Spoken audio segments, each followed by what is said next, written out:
Dalam proses penyusunan anggaran berbasis kinerja, kita harus mengetahui dua prinsip anggaran basis kinerja. Yang pertama adalah target kinerja, dan yang kedua adalah standar analisis belanja. Dua poin ini sangat penting untuk dipahami karena dua poin inilah yang akan menentukan apakah program kegiatan itu berbasis kinerja atau tidak. Nah, selanjutnya apabila kita lihat dari gambar berikut ini, penganggaran berbasis kinerja memiliki dua konsep utama, yaitu indikator kinerja dan standar analisa belanja. Indikator kinerja terbagi atas 5 indikator. Yang pertama itu impact atau dampak, benefit atau keuntungan, outcome atau hasil yang dicapai dalam jangka panjang, output atau hasil yang dicapai dalam jangka pendek, dan input atau masukan. Selanjutnya, konsep yang kedua yakni standar analisa belanja. Standar analisa belanja terdiri dari dua, yaitu kewajaran beban kerja dan kewajaran harga.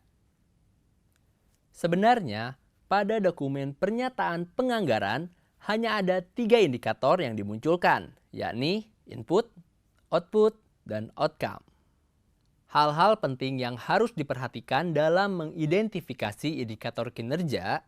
Yang pertama adalah identifikasi kelompok sasaran program atau kegiatan.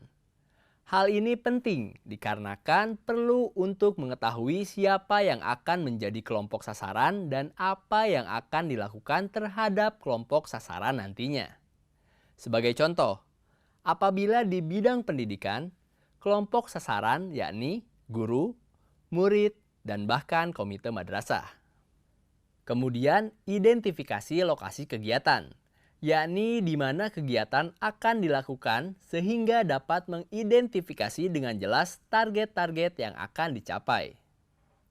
Ketiga, harus relevan dengan tupoksi, agar yang bersangkutan tidak mengerjakan sesuatu di luar tupoksinya. Terakhir, menggunakan metode 4 kuadran. Metode ini digunakan untuk memudahkan mengetahui perbedaan antara input, output, dan outcome. Sekarang kita akan memperkenalkan metode pengukuran kinerja dengan pendekatan 4 kuadran. 4 kuadran secara garis horizontal atau mendatar dibagi menjadi kuantitas dan kualitas. Kemudian secara vertikal atau menurun dibagi lagi menjadi input dan juga output. Input atau effort adalah apa yang digunakan kemudian. Output atau efek adalah apa yang akan dihasilkan. Kombinasi antara input, output dengan kuantitas dan kualitas inilah yang menjadi 4 kuadran dalam pengidentifikasian indikator kinerja. Lalu bagaimana mengidentifikasi input yang baik? Caranya adalah dengan mengidentifikasi input sampai ke kualitas inputnya. Selama ini yang sering terjadi adalah kita hanya mengidentifikasi satu input, yaitu hanya sumber dana, padahal banyak input yang lain yang harus kita identifikasi sampai dengan kualitasnya.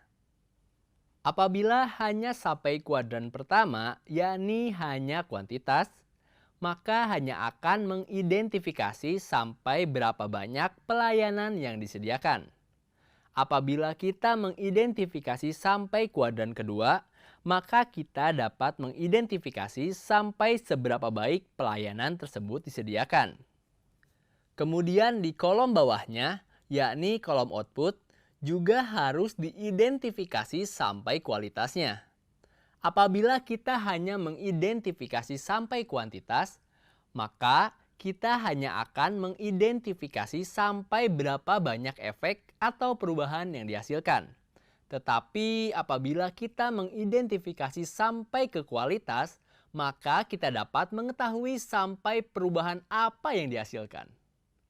Sekarang, apabila kita melihat dari kualitas mengidentifikasi indikator kinerja. Pertama, apabila kita hanya sampai di kuadran pertama, yaitu hanya sampai mengidentifikasi input atau effort yang berbentuk kuantitas, itu adalah tahapan paling sederhana dalam 4 kuadran. Kemudian kalau kita masuk ke kuadran kedua, yaitu mengidentifikasi input sampai ke kualitas, maka itu belum sampai ke pengidentifikasian indikator kinerja yang sempurna. Nah, yang paling lengkap itu adalah apabila kita sampai ke kuadran keempat, yaitu yang warna orange. Itu adalah pengidentifikasian indikator kinerja yang paling lengkap. Berikut adalah contoh-contoh indikator kinerja baik input ataupun output yang lengkap. Di kuadran pertama yang hanya mengidentifikasi dari sisi jumlah atau dari sisi kuantitas seperti yang disebutkan sebelumnya, input yang dari sisi jumlah, misalnya input berbentuk berapa banyak klien atau konsumen yang dilayani atau berapa banyak kegiatan yang bisa dilakukan berdasarkan jenis kegiatan. Nah, kalau kita masuk ke kuadran kedua, itu sudah mulai ke kualitas dari inputnya. Bisa salah satu indikatornya yakni dengan persentase, misalnya rasio dengan staf, atau dalam bidang pendidikan, rasio siswa dengan guru, atau rasio ruang kelas dengan jumlah siswa yang tersedia. Kemudian, apabila untuk kegiatan, jumlah kegiatan yang bisa dilaksanakan selama setahun, misalnya.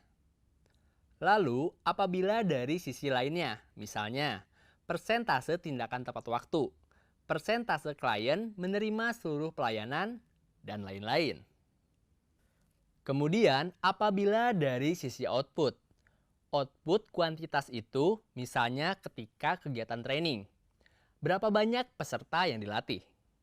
Lain halnya dengan kuadran keempat yang sudah sampai di sisi kualitas. Sebagai contoh, bagaimana persentase keterampilan atau pengetahuan yang berhasil ditingkatkan dari hasil pelatihan atau persentase perubahan sikap perilaku atau kondisi peserta. Berikut contoh-contoh pengukuran input dari sisi kuantitas. Misalnya, dari sisi jumlah tenaga, jumlah orang yang berhak atas pelayanan, jumlah ton aspal yang diterima, jumlah perpustakaan yang dikeluarkan, jumlah permohonan izin yang diterima, dan seterusnya. Maka dari itu, dapat disimpulkan apabila input yang kuantitas lebih berbentuk jumlah. Apabila kualitas lebih berbentuk persentase seperti rasio tenaga ahli, rasio staf dibandingkan dengan jumlah penduduk yang dilayani, dan seterusnya. Lain halnya dengan sisi output kuantitas. Misalnya jumlah keluhan yang diterima, jumlah permohonan yang diinginkan, jumlah perizinan yang dikeluarkan, jumlah ton material yang disebutkan, jumlah inspeksi yang dilakukan, jumlah orang yang hadir dalam kegiatan training, dan masih banyak lainnya. Berbeda dengan sebelumnya, sisi output kualitas akan menjadi outcome dari suatu kegiatan. Misalnya, persentase pengurangan kecelakaan lalu lintas, persentase kenaikan badan usaha baru, persentase jumlah usaha yang mematuhi peraturan, jumlah persimpangan yang bebas macet pada jam padat, dan apabila dalam bidang pendidikan, contohnya, persentase jumlah siswa yang putus sekolah. Kemudian, setelah indikator kinerja yang lebih berbentuk narasi, ada target kinerja yang harus diperhitungkan atau diidentifikasi. Target kinerja ini biasanya dalam bentuk jumlah atau angka atau numerik. Kemudian, karakteristik lainnya adalah dapat diperbandingkan dan cukup spesifik. Dalam menetapkan target kinerja, langkah-langkah yang harus kita lakukan adalah sebagai berikut. Pertama, adalah menentukan sasaran yang akan dicapai dan tingkat kinerja yang diinginkan.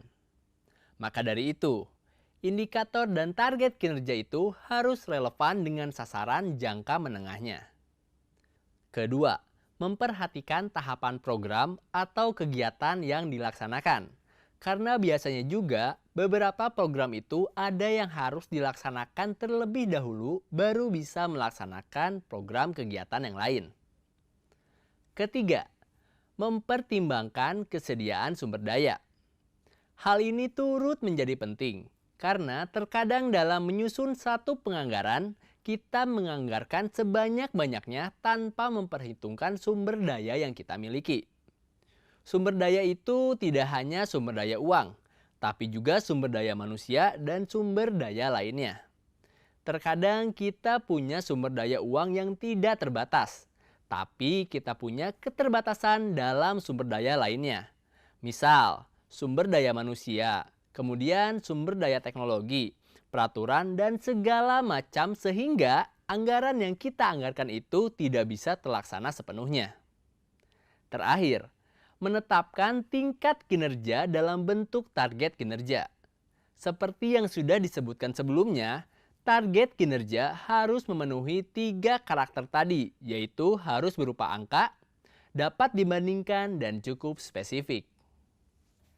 Nah, kalau tadi mengukur rencana atau targetnya. Kemudian kalau realisasi capaian kinerja itu adalah kondisi capaian yang sesungguhnya atau merupakan informasi mengenai ukuran kinerja yang dicapai setelah dilaksanakannya suatu program atau kegiatan. Jadi, realisasi dilakukan setelah pelaksanaan suatu program atau kegiatan.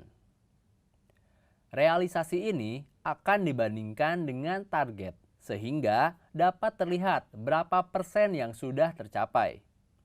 Hal ini juga penting untuk didukung dengan fakta atau bukti yang valid. Sebagai contoh, apabila untuk pelatihan target kinerja, misalnya meningkatnya pemahaman peserta terhadap materi training dan buktinya adalah perbandingan antara hasil pretest dan posttest.